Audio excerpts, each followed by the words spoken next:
भारत के दुश्मनों की एक और साजिश बेनकाब हो गई। देश के भीतर छिपे आतंक के मददगार की षड्यंत्र फेल हो गई, क्योंकि योगी राज में आतंक के नेटवर्क पर तगड़ा प्रहार हुआ है।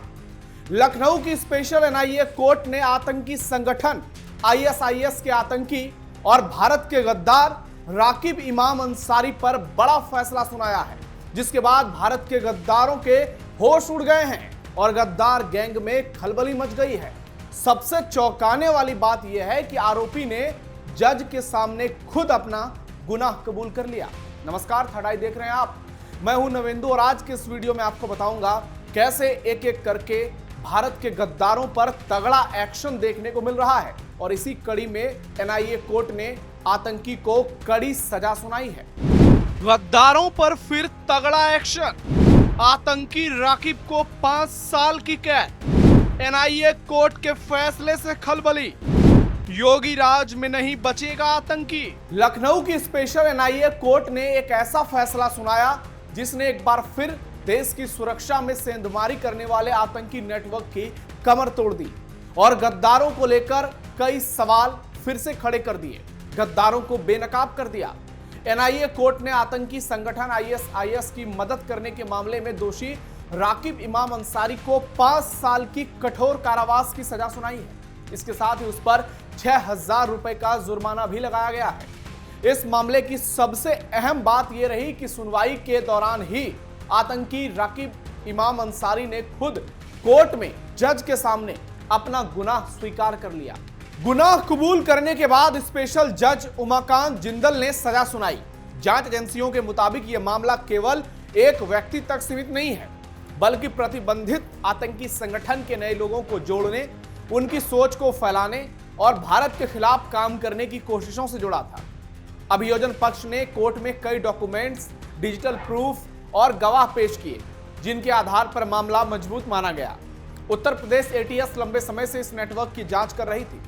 कोर्ट के फैसले के बाद यह मामला फिर चर्चा में आ गया, क्योंकि जांच एजेंसी का कहना है कि इंटरनेट और सोशल मीडिया के जरिए युवाओं तक पहुंचने की कोशिश ये लोग पिछले काफी समय से कर रहे थे और इनका एक ही मकसद है कि भारत में उन लोगों को टारगेट करो जिनकी सोच देश विरोधी है, उन गद्दारों को टारगेट करो जो भारत का नमक खाकर भारत के खिलाफ किसी भी साजिश में शामिल होने से पहले एक बार भी नहीं सोचते।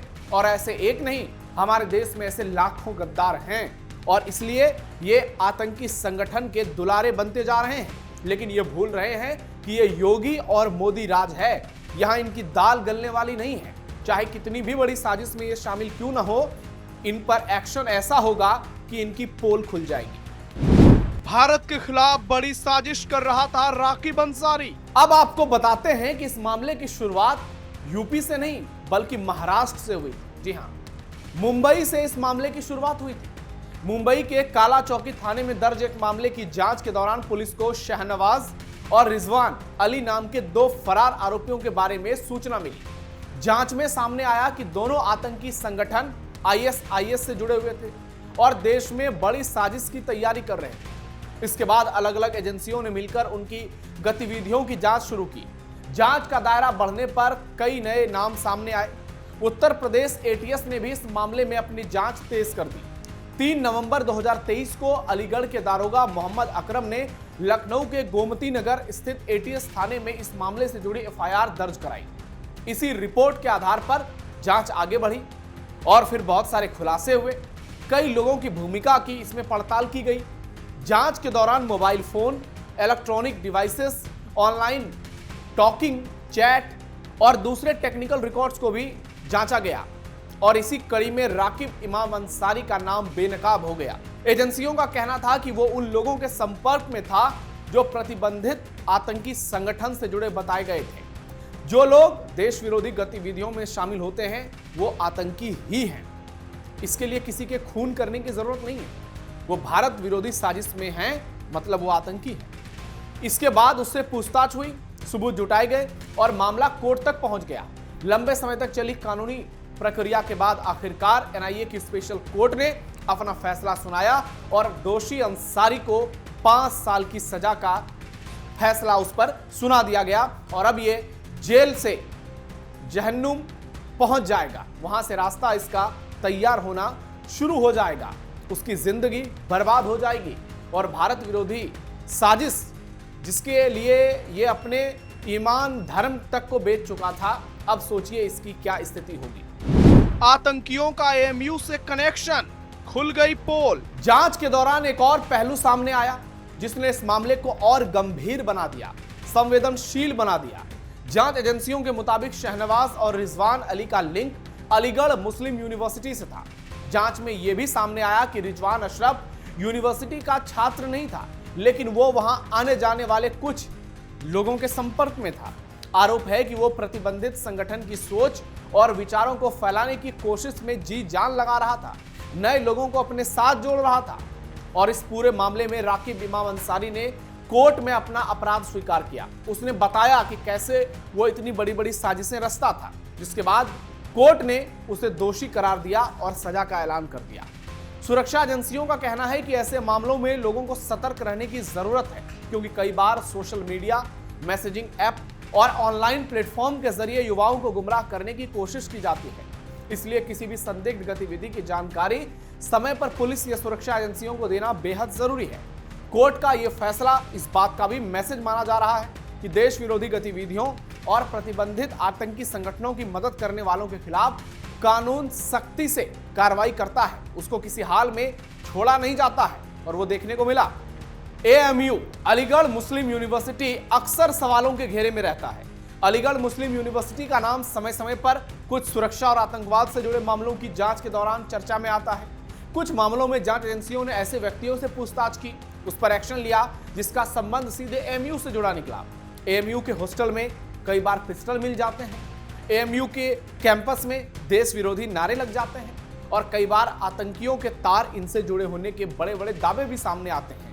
यानी एक यूनिवर्सिटी जहां पढ़ने पढ़ाने का काम किया जाना चाहिए, कई बार वो अपने पटरी से उतरकर कुछ और करने लगता है।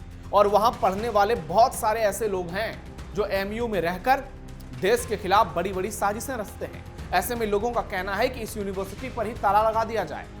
मतलब देश का ऐसा यूनिवर्सिटी जो अक्सर विवादों में रहता है। आपने भी देखा होगा अल फलाह यूनिवर्सिटी किस तरह से बेनकाब हुआ, उनमें शामिल लोगों के तार यहां से भी जुड़ गए। जांच जारी है और आगे चलकर बहुत खुलासे होंगे। एएमयू अक्सर जांच के दायरे में होता है, जांच के घेरे में होता है और इस पर जो खुलासे होते हैं वो निश्चित तौर पर अपने आप में बहुत सारे सवाल भी खड़े करते हैं। इसलिए सवालों के घेरे में एएमयू भी आ गया है। योगी राज में गद्दारों पर ताबड़तोड़ एक्शन जारी। यूपी में लगातार आतंकियों पर एक्शन जारी है, आतंक परस्त पर कार्रवाई जारी है।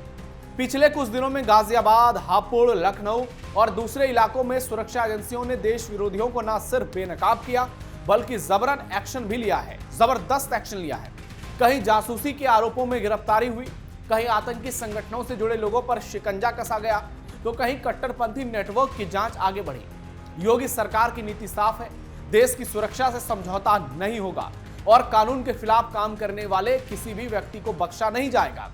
उत्तर प्रदेश एटीएस, एनआईए और दूसरी एजेंसियां लगातार मिलकर ऐसे नेटवर्क की हर कड़ी तलाश रही हैं जो पाकिस्तान या प्रतिबंधित आतंकी संगठन के इशारों पर भारत को नुकसान पहुंचाने की कोशिश करते हैं। यही कारण है कि एक के बाद एक कार्रवाई में कई चेहरे बेनकाब होते हैं। सुरक्षा एजेंसियों का कहना है कि चाहे कोई आतंकियों की मदद करे, युवाओं को गुमराह करने की कोशिश करे या देश विरोधी साजिश का हिस्सा बने, हर सुराग तक पहुंचने की कोशिश की जाएगी।